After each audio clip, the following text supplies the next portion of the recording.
terminar lo que estábamos exponiendo en la clase pasada, sobre todo algunos conceptos que quiero que se perfilen un poco mejor, porque son difíciles de retener mentalmente. No olvidemos nunca lo que dice nuestro credo. Dios creó omnia visibilium omnium et invisibilium, cosas visibles e invisibles. Indudablemente lo invisible aquí está visto aquello que no es, lo que no se puede ver porque es demasiado chiquito, sino lo que no es visible de ninguna manera, porque pertenece al orden de las realidades inteligibles, que la inteligencia capta a través de lo que ve, pero siempre apoyándose en lo que ve. Nuestra inteligencia no puede acceder a lo inteligible de una manera intuitiva, es decir, de una manera concreta, inmediata, perceptible. La palabra intuición quiere decir eso, percibir una realidad, verla. Intuyo esta realidad cuando la estoy viendo, la estoy observando. Ahora la intuición puede ir más allá de lo que podemos considerar apariencias sensibles de las cosas para penetrar en un orden inteligible que sucede en cuanto uno analiza con mayor sutileza los elementos que constituyen la realidad, que es el verdadero, el auténtico orden, el orden cabal. Y de alguna manera esto aparece cuando nosotros examinamos en los entes físicos, en los entes reales, la composición de sustancias y accidentes. Aquí es donde aparecen estos dos coprincipios. Recuerden siempre estas divisiones que nosotros percibimos en la entidad: esencia y ser, sustancia y accidente, posteriormente materia y forma. Son coprincipios. Al decir que son coprincipios queremos decir no son cosas, no son realidades separables. Son separables solo mentalmente, pero en la realidad constituyen una sola cosa. Todo ente físico está compuesto de sustancia y accidente. Y aquí es donde nosotros tenemos que sutilizar un poco el análisis para percibir el carácter metafísico que tiene la sustancia.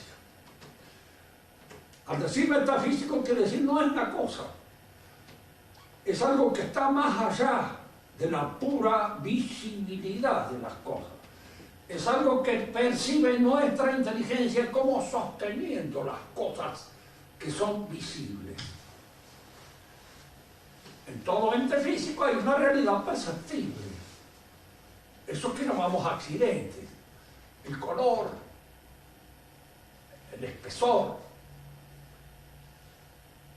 el volumen, los ruidos que puede hacer, los colores que nos distinguen, todas esas cosas que percibimos en una realidad, en el fondo son manifestaciones de algo que está oculto detrás de ello. Y este algo que está oculto detrás de ello, que sostiene a esa realidad, más que les da un nombre, porque ese color tuyo es tuyo. Es una manifestación accidental, pero que tiene nombre y apellido, es tuya. Y ese tú que yo señalo acá con este pronombre, tú, ¿qué es? Es lo que está detrás de todo eso. Y al mismo tiempo lo que sostiene a todas esas realidades visibles. Fíjate que todas esas realidades visibles, color, volumen, pueden cambiar en el transcurso del tiempo. Pueden modificarse por el crecimiento, por una enfermedad, por un accidente, por lo que fuere. Pero aquel que lo sostiene, lo que está detrás de ello sosteniéndolo, aquello que en alguna medida emerge a través de todas esas realidades y sugiere su presencia al conocimiento, todo eso, diríamos, es mismo sujeto, es el mismo que está. Por eso les decía, de 20 años a esta parte, pues muchos de ustedes han pasado de no ser casi nada a ser lo que son. Pero siguen siendo ustedes, salvo cuando ya la alteración, el cambio accidental, produce un cambio de entidad. Cuando somos cadáveres ya no somos más nosotros. Si el cadáver es lo que está ahí, el cadáver es otra cosa. Tanto que no podemos culparlo de las cosas que le pueden suceder, porque todo lo que le puede suceder ya no es propio de él, no es de lo suyo. Lo propio de él ya pasó. Era aquello de lo cual era dueño y señor. Y eso de ser dueño y señor, ¿qué cosa es? Fíjense que generalmente la dificultad en este trato con la metafísica está en que nuestra inteligencia, espontáneamente, naturalmente es cosista, tiende a cosificar las cosas. Y precisamente porque tiende a cosificarlas naturalmente y espontáneamente, es por lo cual a veces la metafísica, en el transcurso del tiempo, en el curso de los siglos, se pierde y se convierte en un saber que ya la ciencia rechaza porque no lo cosifica. Yo he leído en un escritor tan profundo, tan de buena capacidad intelectual para la metafísica como es Barzón, él no puede entender lo que es la sustancia. ¿Por qué no puede entenderla? ¿Por una cierta incapacidad física? No, porque espontánea y naturalmente recurre a una cosificación. Y él entonces dice, la sustancia es una noción parásita, porque no hay nada que pueda sostenerlo. Y de ahí pasan a que es una noción parásita el yo también.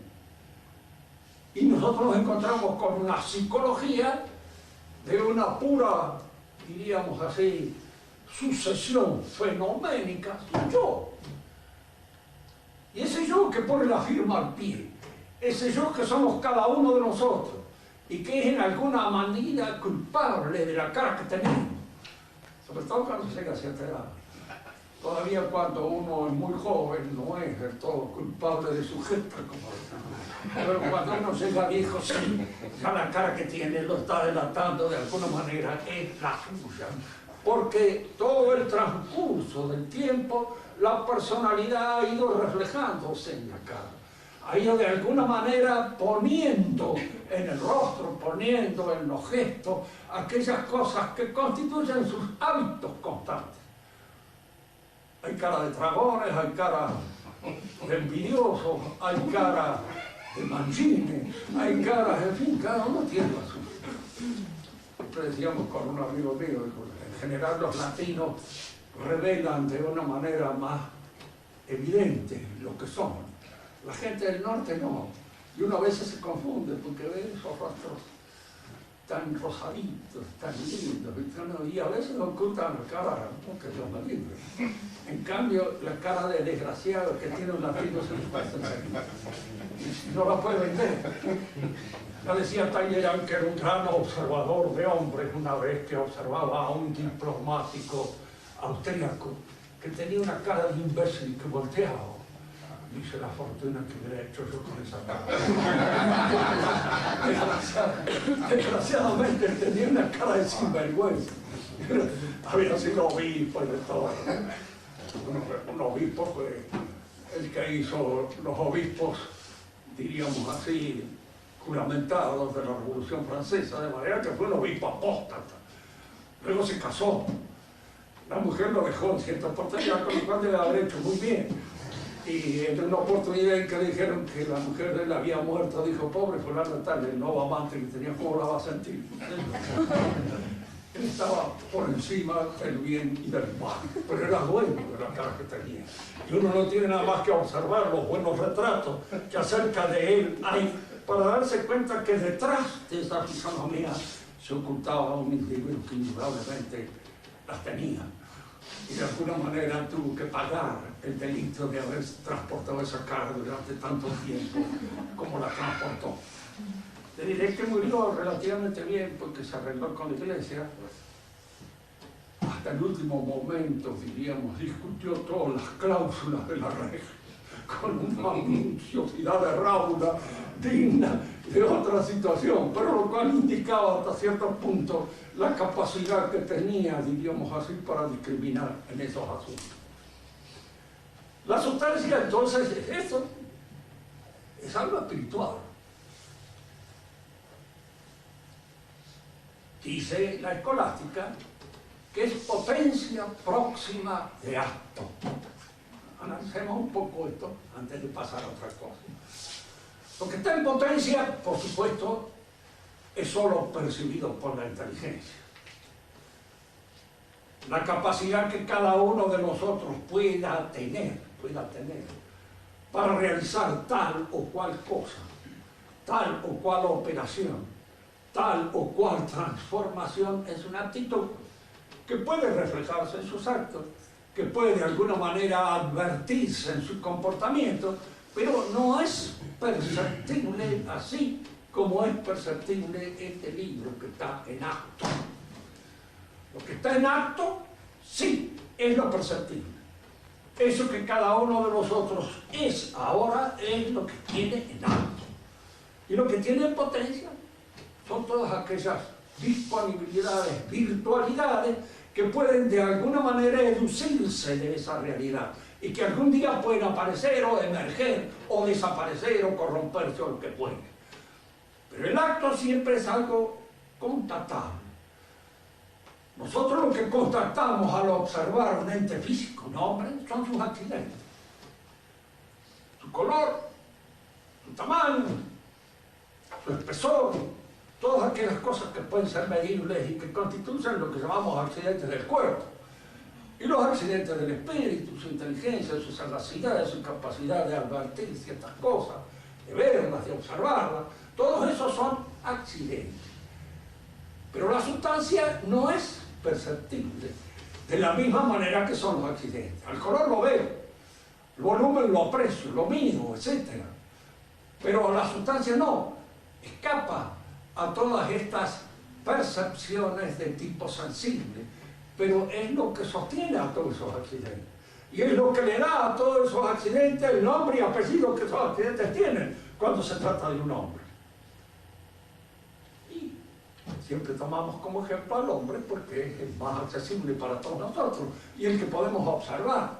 De manera que la sustancia, si a uno le preguntan qué es, y en esa pregunta va implícita, va envuelta la posibilidad de señalar una cosa, una realidad cósmica, no es una cosa.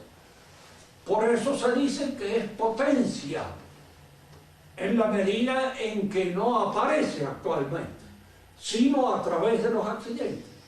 Pero es potencia próxima de acto, porque todos esos accidentes que nosotros observamos como constituyentes de esta realidad personal están sostenidos por esa persona, están sostenidos por él. Es él el que la sostiene, por eso son accidentes de él. Llamo a veces, refiriéndonos a los ejemplos, cuando queremos describir a una persona que otro no conoce y queremos manifestar, darle a conocer, nos encontramos con la imposibilidad muchas veces de serlo. Es rubio, es alto, pero claro, lo es de una manera particular, lo es de una manera singular. Hay en él una cualidad propia que hace que todos esos accidentes comunes, que pueden ser de otros, sean de él. Tengan la característica personal de su personalidad. Es el color de él, es la estatura de él, es todo eso que de alguna manera revela genio y figura hasta la sepultura, como dicen los españoles. De alguna manera lo revela, lo manifiesta, lo expresa. El espíritu se manifiesta así a través de una serie de accidentes, pero es esa realidad la que está próxima de acto porque es la que sostiene efectiva y realmente a los accidentes. Interesa siempre en teología, sobre todo, tener una clara idea de lo que es la sustancia, para comprender el misterio de la transustanciación. Es decir, de la posibilidad que existe efectiva y real de que una entidad espiritual sustituya a otra que en el fondo también es espíritu para sostener los accidentes que constituyen el pan. Esto no quiere decir que el misterio quede aclarado totalmente, porque es misterio. Si no fuera misterio, sí, habría claridad para nosotros, pero es misterio. Y el misterio siempre permanece en una zona de claro oscuro para nosotros. No aparece de una manera bien clara. Pero cuando nosotros queremos expresar, por ejemplo, la generación del hombre en el seno de la mujer, la generación y la presencia en el seno de la mujer de un ser que va a decir yo, único y personal, indudablemente no se puede explicar pura y exclusivamente por la mezcla de los genes y de los gametos. En el animal sí, no hay otra cosa, porque el animal está programado de una manera puramente específica. Este gato repite a los gatos, aun cuando tenga una vida singular, individual de él, no es una persona. Y al no ser una persona, todo lo que en él se realiza está de alguna manera contenido en lo que podríamos llamar su programación genética, para repetir exactamente los mismos gestos. Pero los gestos de esta persona a veces son irrepetibles, son en alguna medida a veces imposibles de concebir, de ver. ¿Para qué lado puede disparar? ¿Por dónde puede aparecer? Incluso puede a veces tener un comportamiento que de ninguna manera se explica biológicamente. ¿Quién explica biológicamente el suicidio? ¿Quién lo explica? Y hay una actitud frente a la realidad que pueda llegar a esa situación a un hombre. Entonces es donde este hombre, en función de su libertad, se pone, diríamos, por encima de la administración de su propia realidad y se mata, concluye con su vida. Esto nos indica una cosa, de que la pura programación genética no puede dar cuenta y razón de la personalidad. ¿Por qué? Hay también acá cuestiones metafísicas. Es indudable que un médico cabalmente tal, esto que creen en la ciencia bien acabada, terminada, dirá, no, eso es un embrollo puramente bueno. Todo está aplicado genéticamente, entonces nosotros nos encontramos con él. Y aquí hay dos elementos químicos, aun cuando esta materia química pertenezca a la materia viva, biológica, de la contemplación de estos dos sale de repente algo, esto, que no está, no está allí. ¿Por qué no está allí? Dijimos que Aristóteles creía que indudablemente en el gameto masculino estaba la espiritualidad, la inteligencia y la voluntad. Indudablemente es una noción biológica un poco, incluso absurda, cuando se tiene en cuenta la cantidad de gametos que desaparecen, nada, y que de ninguna manera llegan a la realización del hombre. Pero él lo creía, y como de alguna manera, como buen griego era medio machista, en alguna forma creía que era en el gameto masculino en donde se encontraba esto. No veía la posibilidad de una intervención divina. ¿Por qué los cristianos ven la posibilidad de una intervención divina? Porque no se puede explicar que de acá, de lo puramente biológico, salga algo que exceda lo biológico, que esté por encima, que domine lo biológico, que esté por encima de él, porque entonces hay que admitir la generación espontánea de una X que brota, ¡pum!, como por ensargo de una realidad que de ninguna manera la supone, y que no la contiene, y que no está en ella. Estoy haciendo este razonamiento simplemente para indicar este tipo de razonamiento metafísico. Son estos. Creo que nos lleva a nosotros a pensar de que aquí hay algo. Y la intervención misteriosa de Dios en la generación del hombre. ¿Por qué la intervención de Dios? Porque no es nuestro espíritu el que interviene en la generación del hombre. Nosotros somos agentes y somos vehículos de un movimiento espontáneo y natural, del cual a veces ni siquiera somos dueños. Y lo que surge de allí es algo que nosotros no preveíamos, porque a nuestros hijos no los preveíamos. Y en ninguna manera, diríamos, pensábamos que iban a ser como son. Porque en un momento determinado reaccionan de un modo que incluso a veces puede llamarnos la atención. Y puede decir, no sé de dónde diablos sale este, siempre hay algún tío que puede ser responsable, a lo mejor, de los elementos un poco inescrutables que surgen en este proyecto, diríamos así, de mi propia realidad. Pero esas son cosas que pertenecen.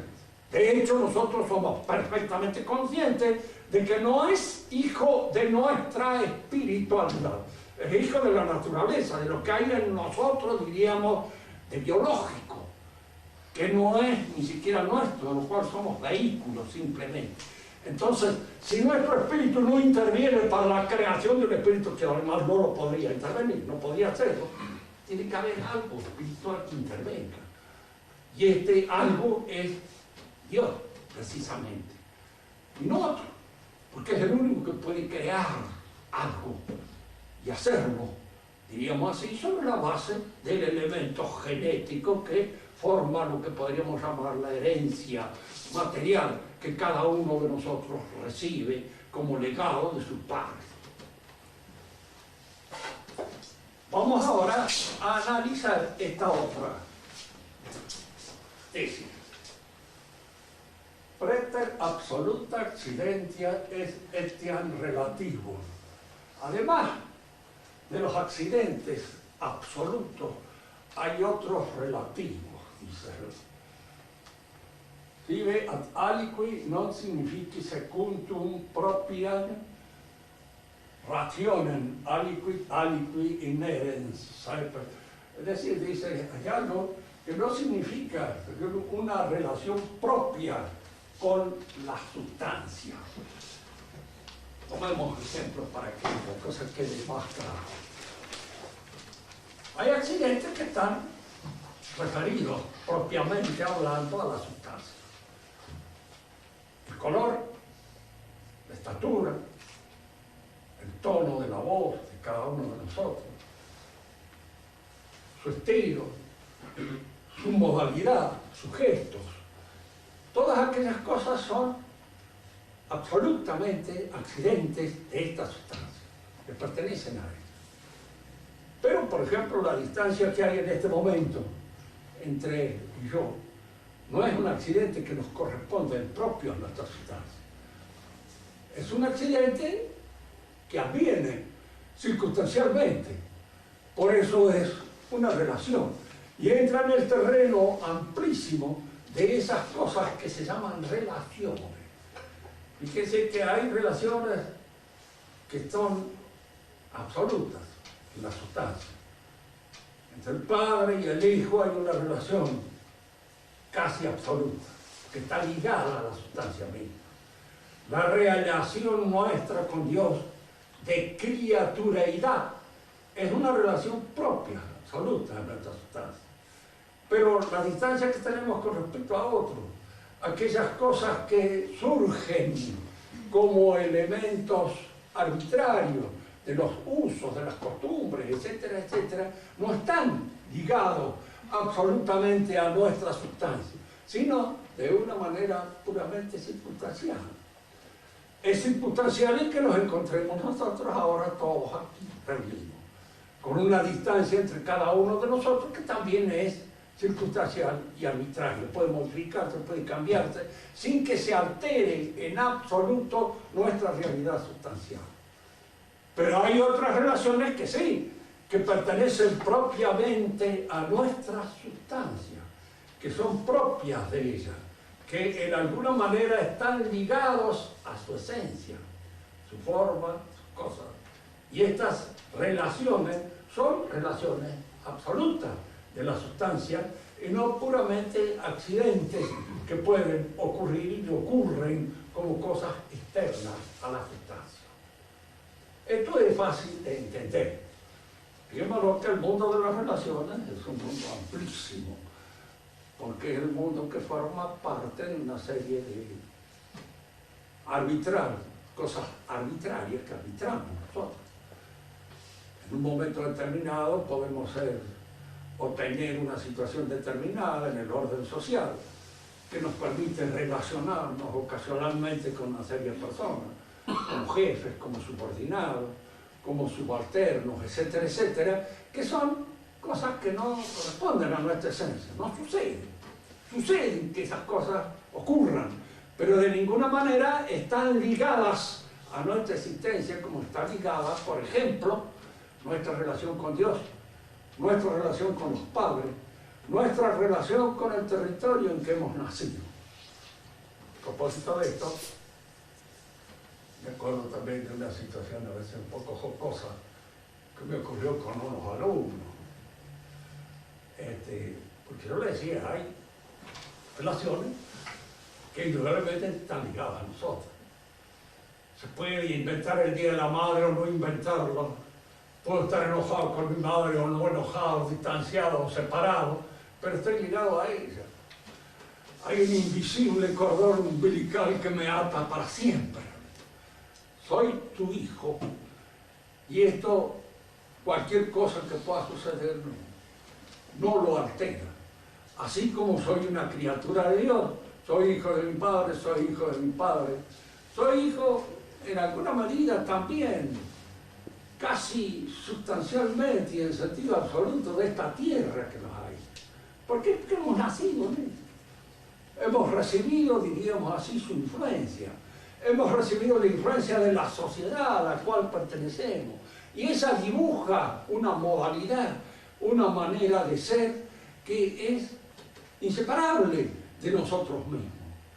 En cambio existen una serie de cosas, el pertenecer a este club o a aquel otro club, a este partido o a aquel otro partido, son cosas puramente publicitarias. Son entidades publicitarias que no tienen realidad concreta. Que es así cuando el alumno se me había enojado a mí porque me dice, ¿usted quiere decir que el Partido Radical es una unidad puramente publicitaria? Sí, le digo, mire, el día que se deje de hablar desapareció. Existe a pura saliva y existe en la medida en que se hable de él y que salga en los diarios, que se diga aquí o allá. ¿Usted ha oído hablar de don Gennaro Giacomini y el Partido de Salud Pública? No, me dice, no, bueno, existió en la época, yo me acuerdo. Y era relativamente joven, no existe más, ¿por qué no se habla más de él? Y al no hablarse más de él, desaparece del mapa. Y existen así una serie de cosas que son entidades puramente publicitarias, realizaciones de la publicidad y de la propaganda, cosas que no son reales, a las cuales uno no pertenece y contiene. Fíjense que en un momento determinado, precisamente como causa de toda esta transformación de la sociedad que está sufriendo a través de este proceso que se llama la revolución, del cual en alguna oportunidad podemos hablar en un sentido más profundo, se van cambiando y van transformando y van, diríamos, sustituyendo a las realidades concretas. La familia desaparece, cada vez es más difícil sostenerla, cada vez es más difícil que la podamos realizar efectivamente y vivir en el seno de una auténtica familia, tener una relación familiar cabal y auténtica, difícil, cada vez más difícil porque tiende a la desaparición. Y uno se preguntará, ¿por qué? Aquí es donde conviene hacer trabajar un poco la imaginación teológica. Porque fíjense que cuando nosotros perdemos de vista los poderes naturales que efectivamente existen, el del padre, el de la madre, el de las clases dirigentes de un país, que han hecho sus pruebas históricas, que existen a través de los beneficios, de los servicios hechos en la historia, y por eso dirigen. La tendencia actual es hacer desaparecer todo eso.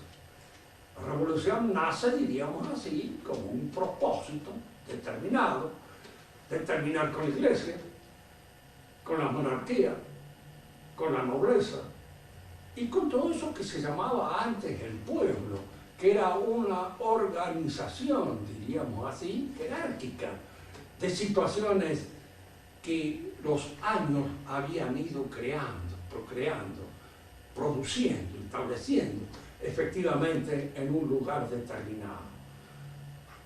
No hablamos de nada idílico, porque en los pueblos había sus héroes, sus cantores, sus poetas, sus imagineros, sus bandidos, sus traidores, sus sinvergüenzas, y todas esas cosas que se dan efectivamente en la vida de los pueblos siempre, pero eran pueblos que nacían, ¿no?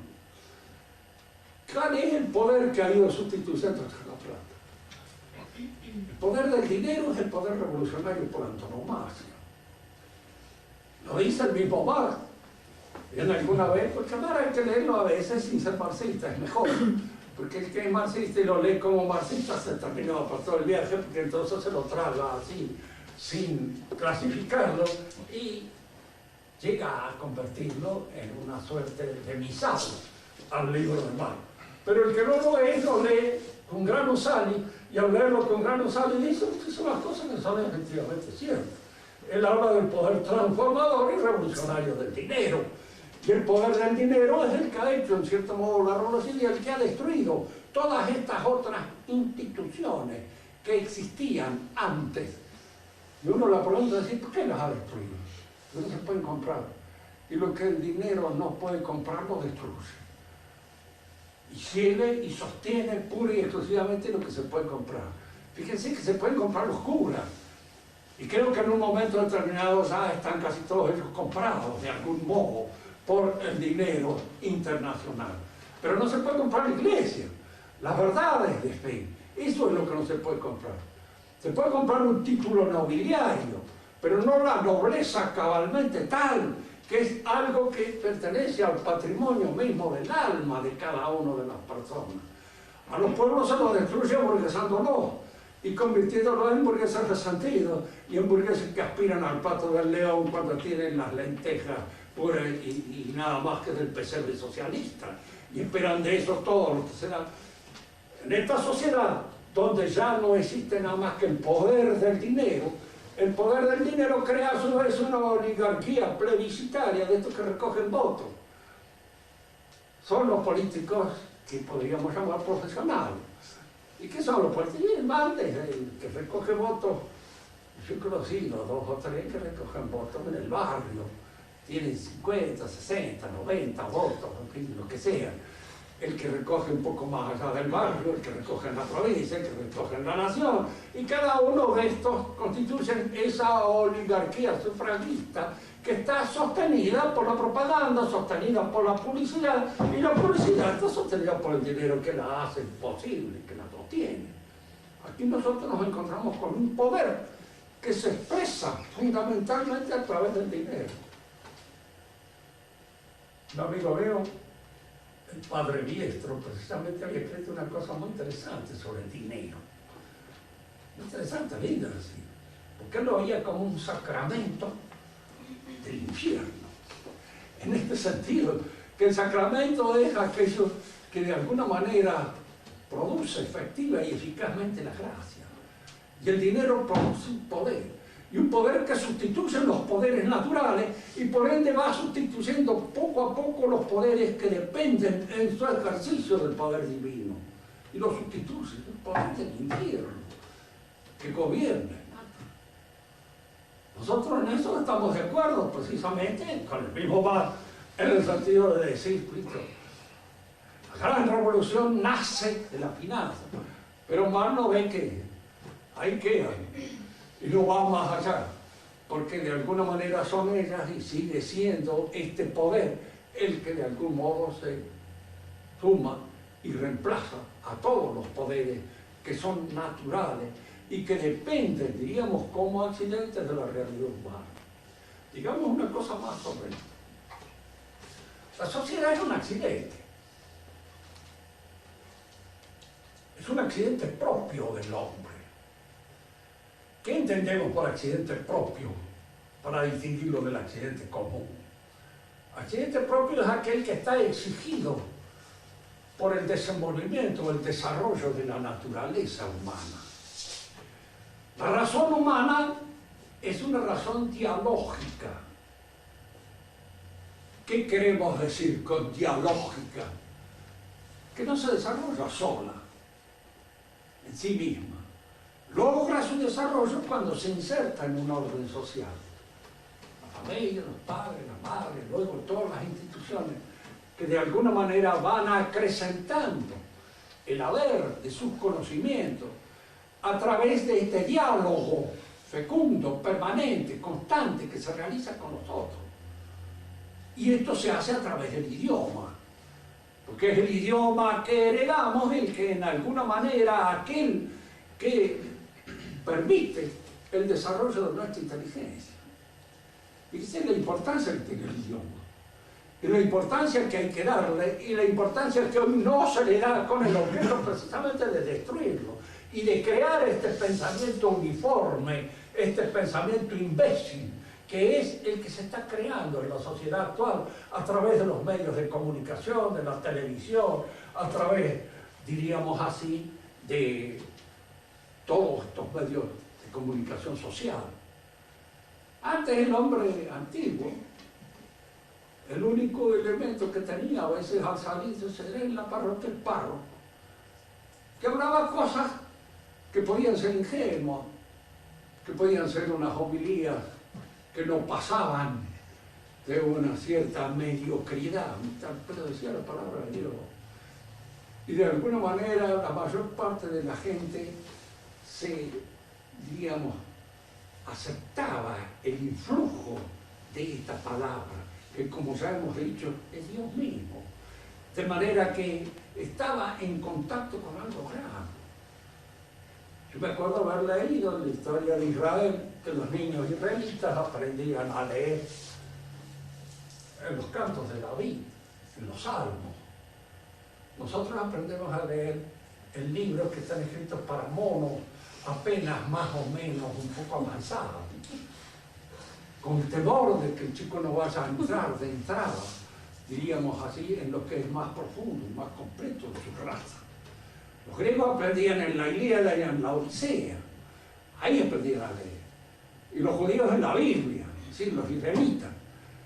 En la actualidad nosotros aprendemos un libro escrito por una maestra, pobrecita, que ya ha llegado al fin de su carrera y que escribe un libro para un individuo que está recién saliendo de la animalidad y que aprende a balbucear algunas cosas. Y entonces se le da esa comida. Y luego está el diario, luego está la televisión, y está todo eso que ayuda a la imbecilización general. Si alguno me preguntaría, ¿y por qué quieren que los imbéciles se los maneja fácil? A los que no son imbéciles, no. Pero si usted logra una imbecilización colectiva suficiente, como para el gobierno tiene asegurado esto. ¿Cuántos idiotas hay que creen efectivamente que la democracia existe? Está lleno. Y usted lo pregunta en algún lado, la gente se no, los gobiernos democráticos. La realidad eso es un camelo publicitario nada más, nadie que tenga dos dedos frente puede creer en eso. ¿Quién va a creer que el pueblo gobierna? Gobiernan estos que están ahí, bueno, eso, sí. Es una cosa que diciéndolo a Santo Tomás se da cuenta. La sociedad es efectivamente un accidente propio del hombre. Pero este accidente propio del hombre va creciendo en la medida en que el hombre se desarrolla, en la medida en que el hombre se perfecciona. Y este perfeccionamiento intrínseco se proyecta hacia lo exterior. Esto es lo que los griegos descubrieron bien. Es el descubrimiento de Sócrates y de Platón. Cuando él se da cuenta de que no puede haber una buena sociedad si no hay buena gente. Y diríamos así, la sociedad cristiana surge precisamente por esa convocatoria a la conversión interior de los hombres. Uno dice, en toda sociedad el fundamento del orden social es la religión. ¿Qué religión? Cualquiera en un momento determinado. Pero ¿por qué dice usted que es la religión? Porque la religión es la que asume al hombre desde adentro. Todas las demás cosas no pueden. Dice que en la Revolución Francesa han querido de alguna manera inventar la ideología que de algún modo pudiera sustituir esa presencia mística de Dios en el interior del creyente, en función de la cual este creyente rectifica su voluntad, purifica su inteligencia y en alguna medida, diríamos, endereza sus aspiraciones en función de esa presencia mística que tiene en su interioridad. El creyente ni siquiera puede pensar mal, porque si piensa mal, él sabe que Dios lo está viendo, lo está observando. Y entonces cuando piensa, trata de rectificar sus pensamientos. Traten ustedes de sustituir con una ideología esto.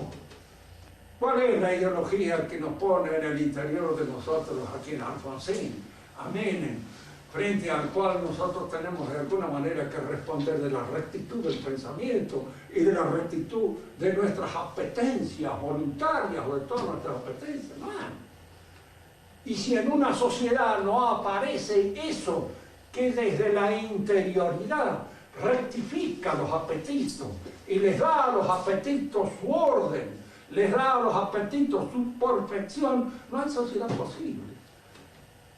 Cuando uno dice, ¿por qué hay tanto crimen en la actualidad y tantas cosas? No, las razones pueden ser muchísimas desde el punto de vista accidental, pero fundamentalmente porque ha desaparecido el temor de Dios.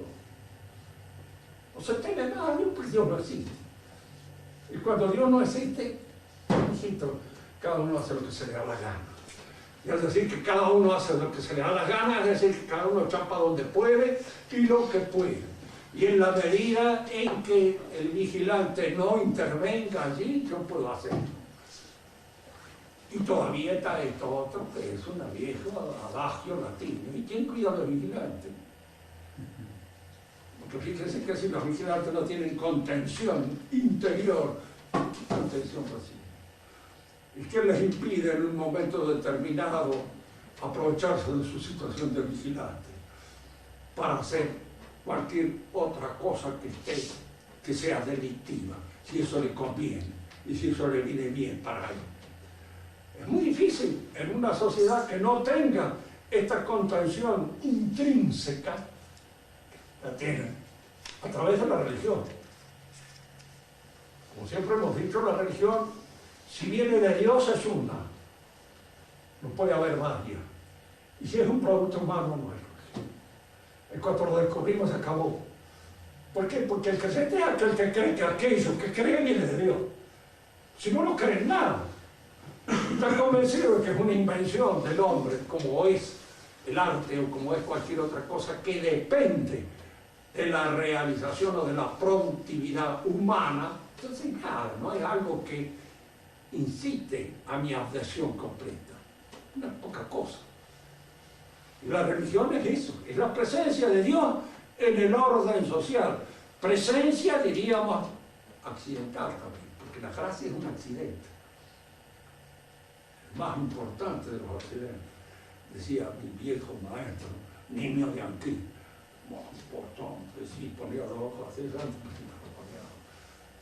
el accidente por antonomasia es la gracia, porque es algo que acaece en nosotros. Fíjense que este accidente lo encontraremos nosotros cuando analicemos otra de las tesis de Santo Tomás en los ángeles mismos.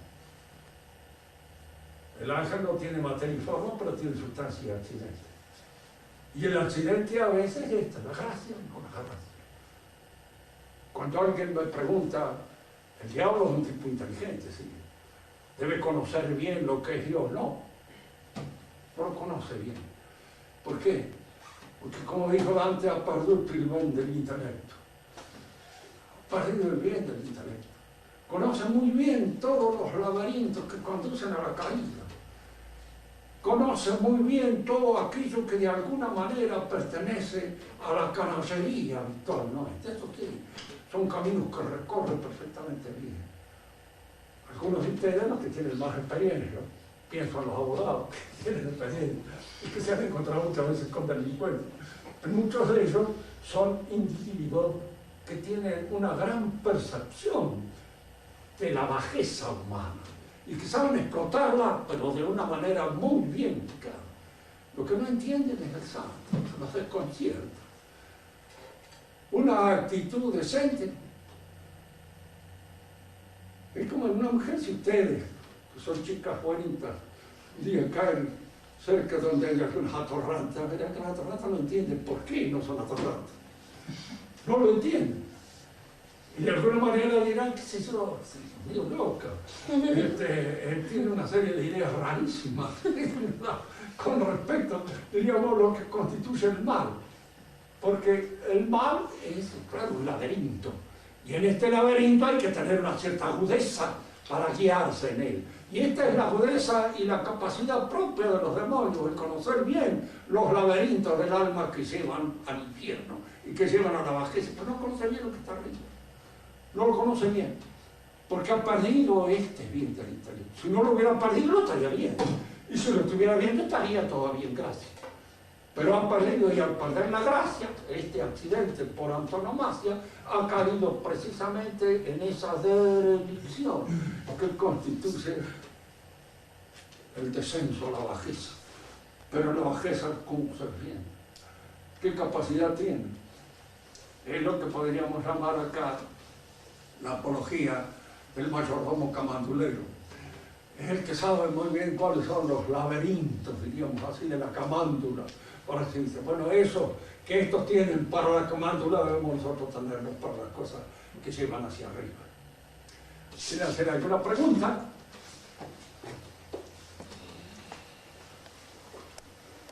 Hagan cualquier pregunta que más...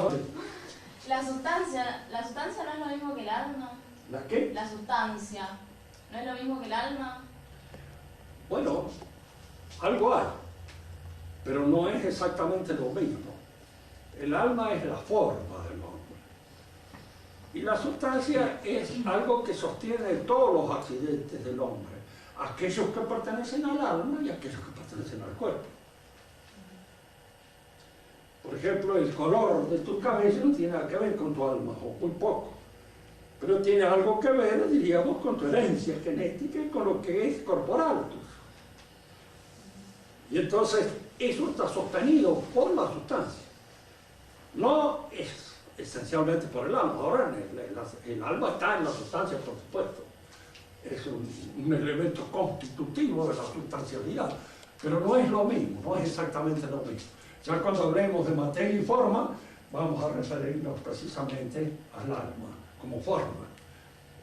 Son distinciones, diríamos, sutiles, pero que hay que acostumbrarse a hacerlas. Y la acción aparece en esto. Hay accidentes que no son del alma, que son del cuerpo, pero son accidentes que están retenidos por la sustancia. Si el orden político es un accidente, una relación, ¿no es cierto? Sí. Así absoluta. ¿Puede haber una sociedad laica completamente? Una sociedad laica. Laica. Diríamos así, absolutamente laica no existe. No existe porque generalmente se tiende a divinizar ciertas cosas. Por ejemplo, la sociedad actual tiene un concepto religioso de lo que es la democracia. No es una sustitución de la religión, de lo que es el Estado. Porque en el fondo le parece que tanto que si puedo hablar con una persona, si usted no es democrático, es como si dijera usted no es bueno, no es una buena persona, es un mal bicho. Y un individuo, diríamos así, que casi tiende a ser un degenerado. Y le dirán nazi en un momento determinado también, porque ese es el último objetivo que se ha descubierto, que es el más deliberante de todos. Hay, diríamos así, elementos que caen en lo que podríamos llamar la idolatría. La idolatría es un sustituto de la religión. La reemplaza en un momento determinado, pero la reemplaza. Pero no te ordena. Claro. Ahora, claro, cumple las funciones de la religión. Pero una laicidad así total, absoluta, aséptica, completamente higiénica no existe. No hay que ser totalmente laico. Porque por ahí su corazoncito, por ahí late por algún lado, en alguna cosa a la que le da una importancia que es mucho más de la que puede tener. Fíjense, hay valores, ¿verdad? Valores científicos, valores artísticos, valores, diríamos así, políticos, valores económicos. Ninguno de estos valores se puede constituir en fin de la vida humana. Ninguno de ellos puede constituir el orden social cabal. Supónganse, por ejemplo, que siguiendo la moda marxista, convirtamos lo económico en la última instancia y que hagamos todo de conformidad con criterios económicos. Piensen ustedes lo que sería la vida. Hasta, qué sé yo, todo aquello que es de lujo o relativamente inútil, que no tiene una inmediata producción económica, está de más. ¿Cuánta gente está de más? Que podría ser sustituida por un cepillo, por un robot, por una máquina que funciona mucho mejor y todo eso. Los viejos desaparecen de la sociedad económicamente bien organizada. Hay que liquidarlos, ¿para qué sirve? Incluso más, convertirlos inmediatamente en jabón o convertirlos en abono para la tierra, convertirlos en algo que es económico y no que estén produciendo ahí el viejo desgraciado que anda dando vueltas por aquí. Los inútiles, los discapacitados, toda esta gente, todos los cuales son desaparecidos. Es decir, si nos guiamos por criterios económicos, hasta en la elección de las mujeres que nos gustan, elíjanla por criterios puramente económicos. Esta me conviene porque hay tanto en el asunto y nada más, y lo demás no. Claro, aparece allí el corazoncito que no la traición. Y le gusta esta porque se sonríe de tal allí la embromó. O sea, se acabó todo lo económico, se le viene abajo el andamiaje y de alguna manera cae en el romanticismo. Traten de hacerlo científicamente. Empezando por esta pregunta. Científicamente hablando, ¿vale la pena vivir? ¿O no vale la pena? Fíjense, respóndanla científicamente y estoy casi convencido de que se llega a la conclusión de que no vale la pena. Entonces, la única solución es lo que creo que lo decía un médico famoso cuando un hermano de él le presentó una radiografía y le dice, ¿qué te parece esto? Si yo fuera él, se me pegó un tiro. Era él, se pegó un tiro. Es decir, frente a una situación determinada así, la solución científica es científica, tal, sin otro medio. Supongamos en el caso político. Uno a veces conoce a políticos absolutamente puros, como podía ser Lenin, por ejemplo. No tenía ninguna trepidación en función del objetivo de tener el poder. Y de tener el poder por encima de cualquier cosa. Y la gente era valorada en función del poder que le podía dar o del poder que podía obtener a través de él. Y de otro modo era nadie, no existía. No hay forma de ordenar la sociedad si en el fondo el hombre no acepta la existencia de algo que le permita utilizar todas estas cosas relativamente, aunque esté mal, pero es el sustituto de la religión. Sin religión no hay sociedad, no hay. La sociedad va a su declinación y a su disociación, su terminación completa. Bueno, tener hijos, vos tenés alguno, hay que tenerlo. ¿Para qué sirve tenerlo? ¿Qué dan además de dolores de cabeza y otras cosas más? ¿Qué otra cosa? Calcularlo desde el punto de vista científico, desde el punto de vista puramente económico, desde el punto de vista del poder, no son nada más que lastres todos. Y la tendencia actual de la sociedad precisamente es a eliminar todas esas responsabilidades. El hombre con más facilidad todavía, porque a fin de cuentas, la mujer significa un buen rato. Y luego, si te he visto, no me acuerdo. Porque ¿por qué hacerte responsable de todo lo que pueda suceder? Se la arregla ella, hombre, que se vaya a tierra, no ve con el cuento. Un chico que tiene relaciones con una chica, después que es embarazada la chiquita, le preguntaron, bueno, y él dice, bueno, ¿qué? Dice, ¿por qué diablos se quedó embarazada? ¿Quién era la que tenía la posibilidad? Ella. Bueno, muy bien, que se brome. Todas estas formas de pensar son personas de pensar que destruyen un orden. No existe ninguna posibilidad de ordenar la sociedad en función de ningún valor que no sean los valores religiosos. ¿Y aquello para qué? Efectivamente, lo económico sirve, pero es un medio. Lo político sirve, pero es un medio. El arte sirve, pero es un medio. Y todos estos son elementos, medios para qué. La sociedad basada solamente en el derecho natural. ¿Cómo? La sociedad basada solamente en el derecho natural, pero desde un ateísmo. O sea, Claro. pero podría existir. No, lo que pasa es esto, ¿no es cierto? El derecho natural mismo implica, de entrada, una noción de naturaleza, una idea de naturaleza.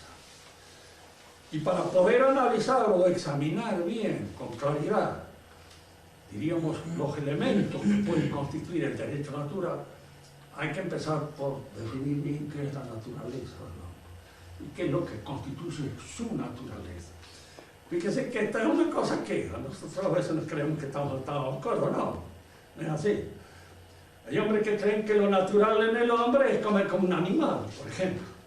Esto es natural, se siente chapú, hasta luego. Natural es tener relaciones con una muchacha como se puede quitar. Natural. ¿Quién dice que no es natural? Pero en el hombre, ¿cuál es la noción de naturaleza? ¿Qué es lo natural en el hombre? Yo haría una pregunta. ¿Estar desnudo o estar vestido? Y uno le dirá, ¿usted está desnudo? No. ¿Por qué se viste? ¿De dónde nace la exigencia? Esa exigencia de la ropa. Esa necesidad de descubrir lo que en él traduce lo espiritual.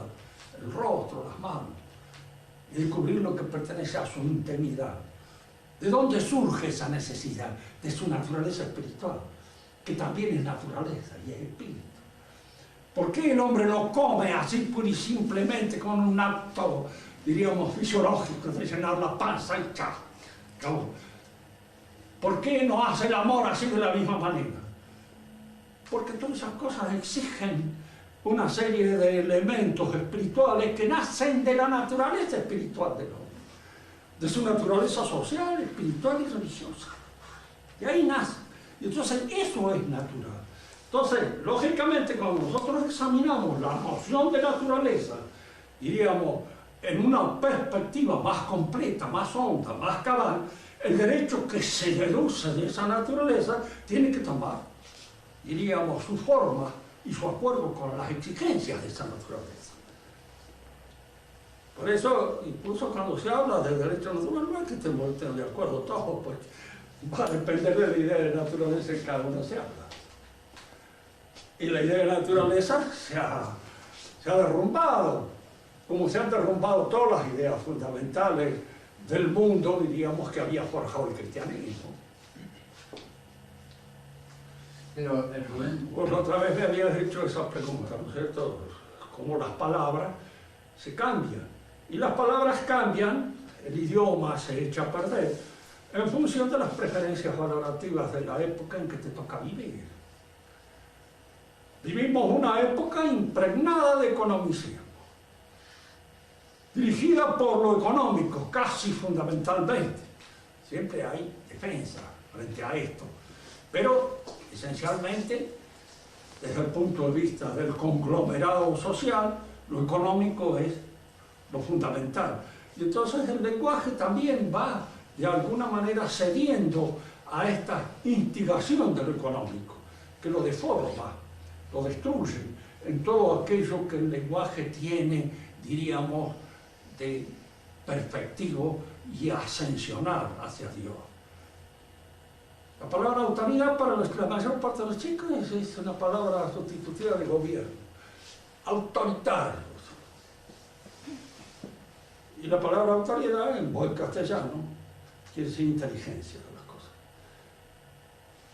¿Cómo puede haber sido que los romanos lograron edificar su cultura a partir del derecho romano, que no tenía a Dios, por lo menos al Dios católico como visión, y crearon todo un sistema de leyes que es más tan perfecto que el catolicismo lo acepta y es el que nos rige prácticamente hasta hoy en día? Y lo crearon sin una visión. La religión aparentemente, puedo estar equivocándome, no aparentaría la religión haber intervenido en esa creación de esa sociedad. ¿Cómo se llamaba Júpiter? Sí, sí. Dios Pater, el padre del derecho.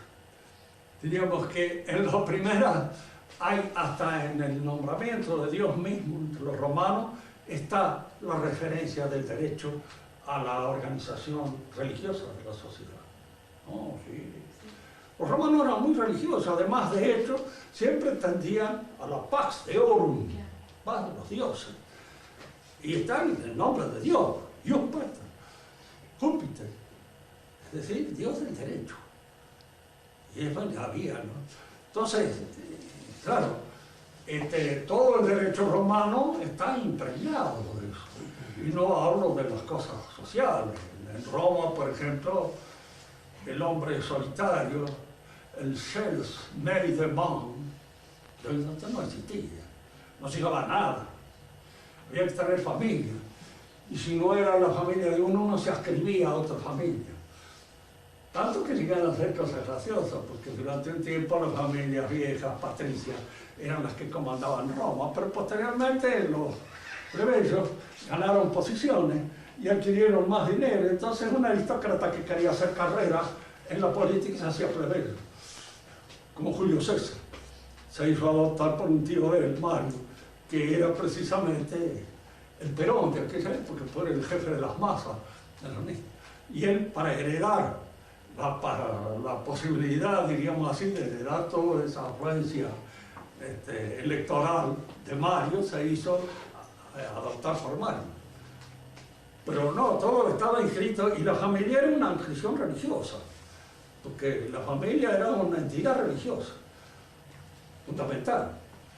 El tipo que no tenía familia no tenía tampoco, ¿qué le puedo decir? Carecía de la protección de los dioses familiares. No era nadie, no existía en Roma.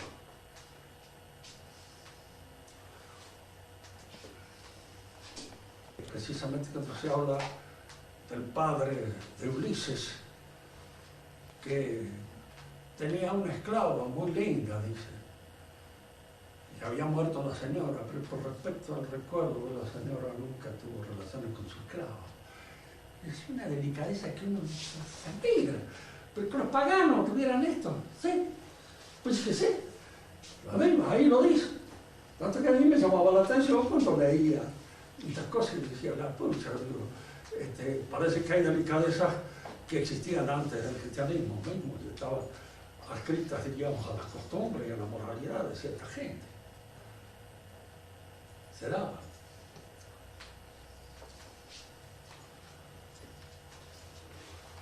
Y no le digo nada porque toda la vida romana está impregnada de medidas de tipo religioso. De salir con el pie derecho de la casa. Todo. No había, en la organización de la vida privada incluso no había nada. Había que salir con el pie derecho, porque salías con el izquierdo, podías.